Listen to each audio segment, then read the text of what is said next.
Olá! Estamos iniciando a quarta quinzena da disciplina Gestão do Currículo da Educação Profissional. Assim sendo, já podemos rever a trajetória que construímos a partir das discussões e reflexões que foram desenvolvidas de maneira individual na produção de textos e coletiva nos fóruns. Nossa disciplina foi organizada em 4 aulas, com duração de 15 dias cada uma, quais sejam: currículo, concepções e percurso histórico, processos e princípios do planejamento curricular, avaliação do currículo do ensino técnico da gênese ao resultado e currículo da educação profissional, uma avaliação propositiva. A primeira quinzena foi dedicada ao estudo do currículo, concepções e percurso histórico, e teve como objetivos: articular as relações entre currículo, sociedade, cultura, poder e conhecimento, e refletir criticamente sobre o percurso histórico e os paradigmas do currículo da educação profissional. O conceito sobre currículo adquire diferentes significados de acordo com os contextos e com o momento histórico. Sob a ótica do senso comum, o currículo é o que as escolas ensinam. Sob a ótica da tradição acadêmica, o currículo é um conjunto de matérias ou disciplinas de um curso escolar. Já sob a ótica das ciências sociais, currículo é a parcela valorizada da cultura social escolhida para ser ensinada na escola. Afinal, o que é currículo? Será que podemos dizer que currículo é o conjunto de conteúdos selecionados para dar conta de determinada formação? Será que podemos dizer que são os processos ou estratégias escolares? Hoje, entendemos que currículo é o que efetivamente provoca impacto sobre os alunos, gerando mudanças cumulativas que se revelam não naquilo que o indivíduo é capaz de fazer numa determinada situação de aprendizagem, mas no que ele pode fazer como decorrência do que aprendeu. Portanto, o currículo vai além de conteúdos ou de estratégias, embora estes componham seu arcabouço.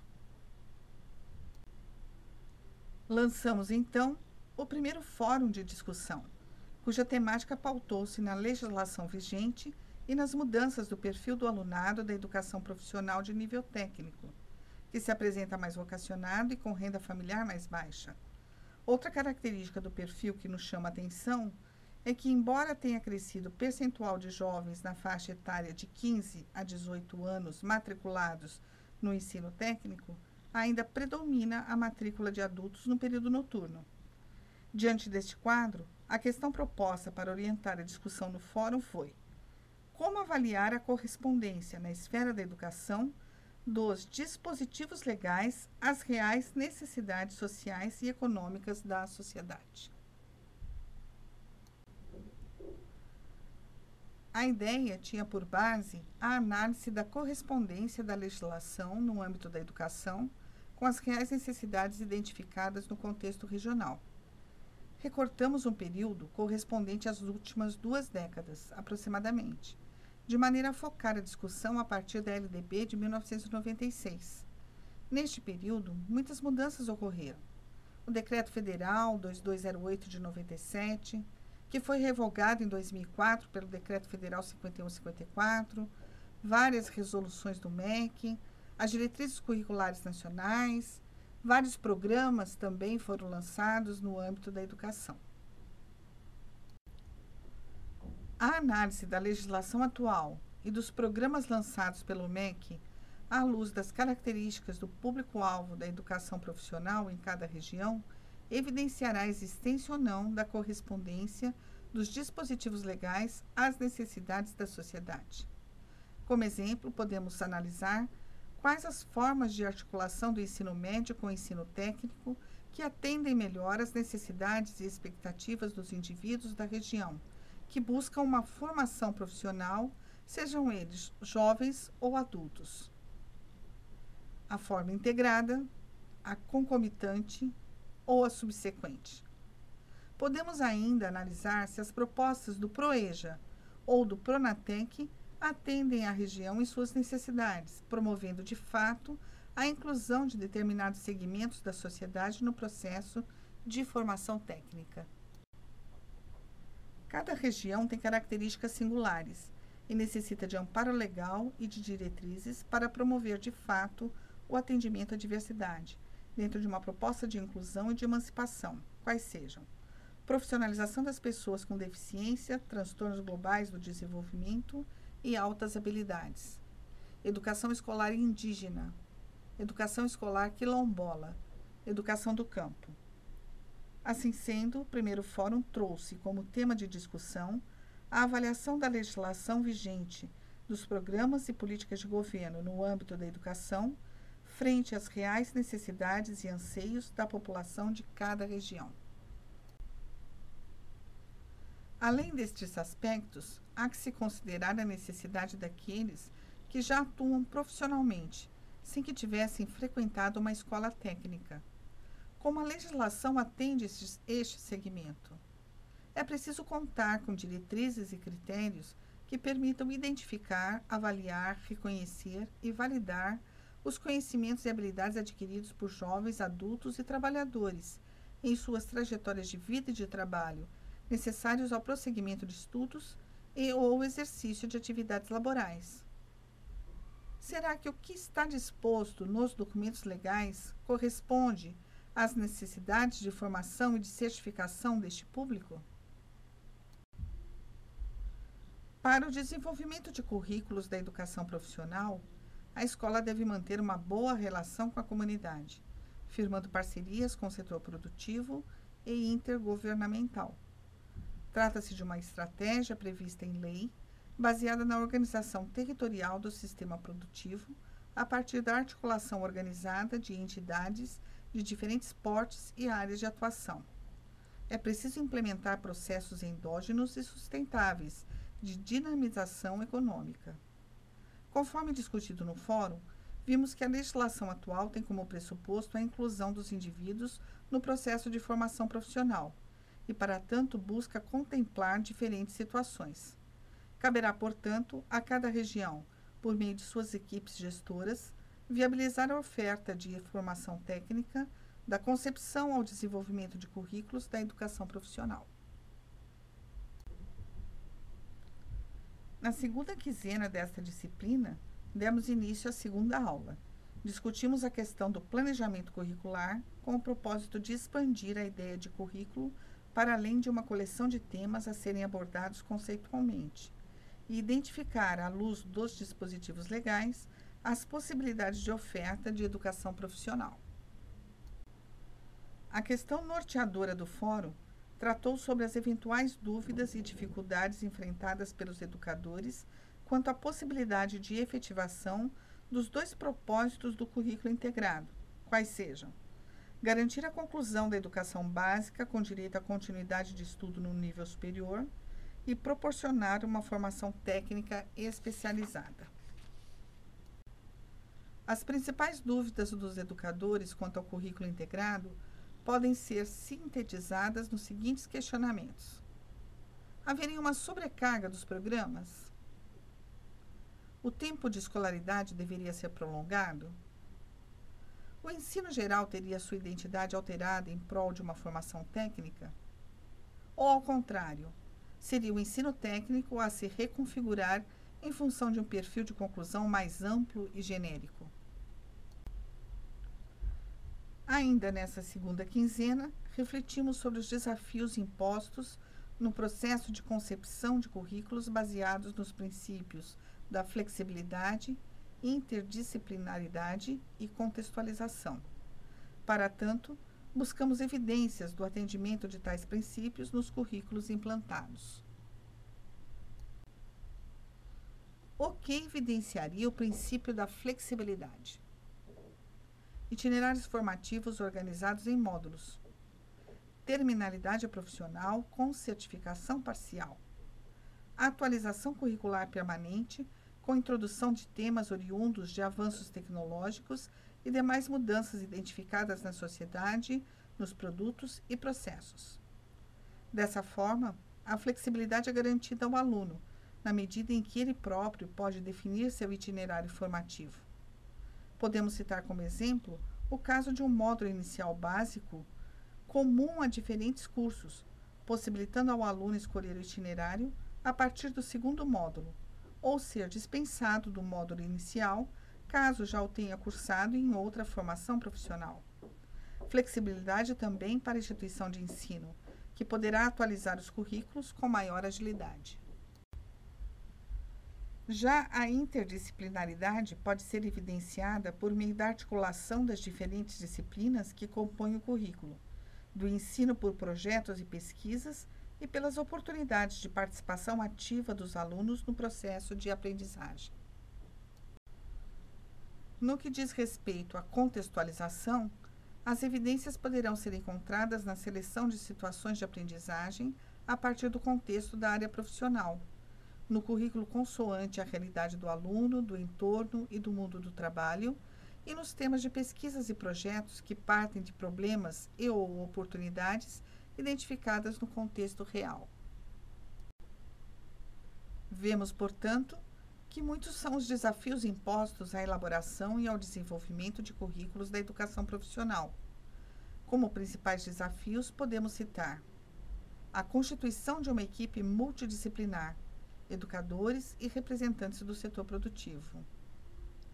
Uma equipe permanente para elaboração e atualização de currículos. E a seleção de temas e situações de aprendizagem extraídos do contexto real.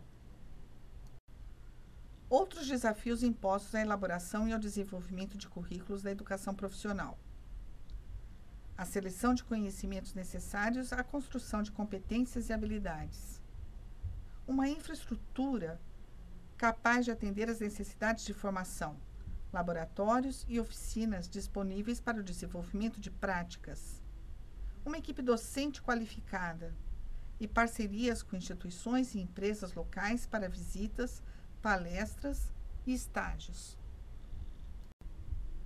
Na terceira quinzena, discutimos a importância da avaliação do currículo em suas diferentes etapas, desde a concepção até a verificação dos impactos decorrentes de sua implantação e desenvolvimento na comunidade escolar, no entorno e na região. Esta aula teve como objetivos analisar de forma reflexiva e propositiva a escola contemporânea, seus desafios, sujeitos e saberes. Promover uma análise crítica por meio de indicadores sobre a efetividade dos currículos instituídos, à luz dos dispositivos legais e das características do contexto regional. E incorporar ao processo formativo as experiências cotidianas dos participantes dentro de seu âmbito de atuação profissional.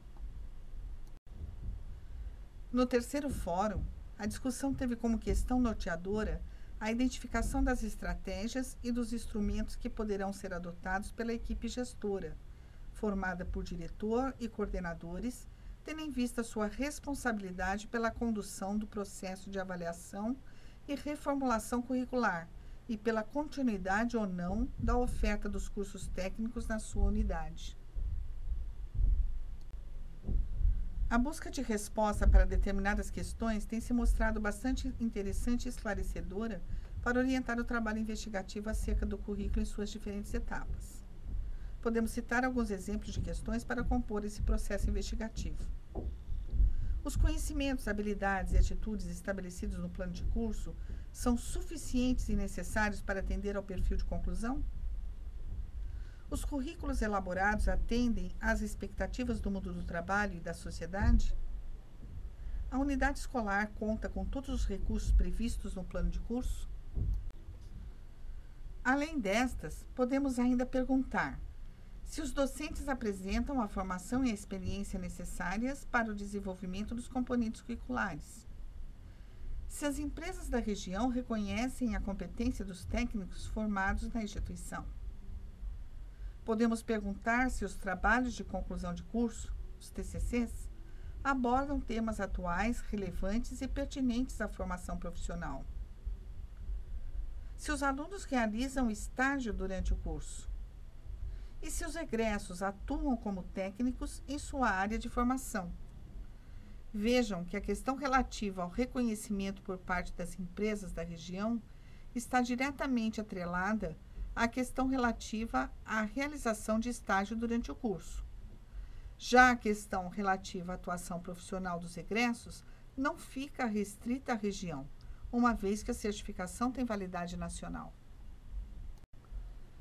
De forma a abarcar o currículo em sua completude, o processo investigativo poderá ainda ser organizado segundo as dimensões que compõem seu arcabouço referencial, quais sejam: dimensão escola, mundo do trabalho e sociedade, em que será avaliado o alinhamento do currículo às tecnologias de informação e comunicação e às exigências do mundo do trabalho e da sociedade. E a dimensão legal, em que será avaliado o atendimento às legislações e às normas vigentes. No que diz respeito à dimensão institucional, será avaliado o alinhamento às orientações expedidas pelo sistema ou instituição de ensino. Na dimensão técnico-pedagógica, serão avaliados os procedimentos didáticos e o provimento de recursos de diferentes ordens para o desenvolvimento do curso, e na dimensão discente, será avaliado o atendimento às expectativas dos alunos em relação à formação profissional. A avaliação de propostas curriculares, por conta de seu caráter intersubjetivo e relacional, deve buscar evidências, além do ponto de vista técnico e operacional, que traduzem o sentido ético, a autonomia moral e as reais oportunidades para desenvolvimento de competências laborais, cognitivas e comportamentais. Como procedimentos para avaliar as propostas curriculares, tem-se ainda os métodos dialógicos e participantes, destacando-se dentre eles as entrevistas livres, os debates, a análise de depoimentos, a observação participante e a análise documental. Não se pode, no entanto, desmerecer as avaliações pautadas em métodos quantitativos, pois não se deve desprezar a recorrência de fatos e de resultados. É importante e necessário que os dados de uma avaliação quantitativa sejam a base de informação para a avaliação qualitativa. É de suma importância que seja instituído um debate permanente sobre os eixos organizadores do currículo, desde o conhecimento formal, como esteio fundante do documento norteador, até a questão dos impactos decorrentes da sua implantação, tais como a valorização dos sujeitos envolvidos no processo educativo via formação continuada, a permanência dos alunos na escola, o envolvimento docente e discente no desenvolvimento de projetos de pesquisa e de intervenção, a qualidade dos trabalhos realizados na escola e em parceria com a comunidade e com o setor produtivo, e a realização de estágios e efetiva inserção dos alunos e egressos no mundo do trabalho. É possível afirmar que o ciclo de avaliação da qualidade dos cursos estará completo somente após o cumprimento das 4 etapas do processo investigativo, quais sejam: concepção do currículo, implantação, desenvolvimento do curso e, posteriormente, verificação dos resultados obtidos, dentre eles, a inserção no mundo do trabalho por meio do acompanhamento de egressos e demais impactos passíveis de aferição.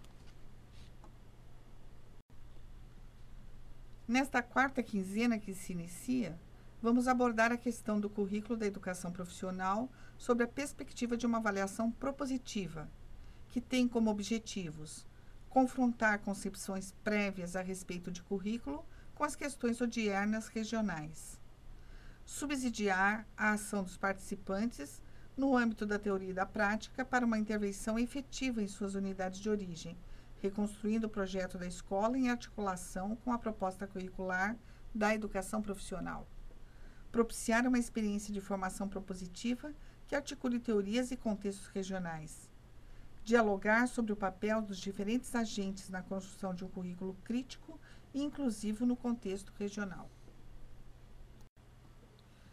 Como atividade final, cada um de vocês deverá confrontar suas concepções prévias a respeito de currículo com os estudos desenvolvidos nesta disciplina.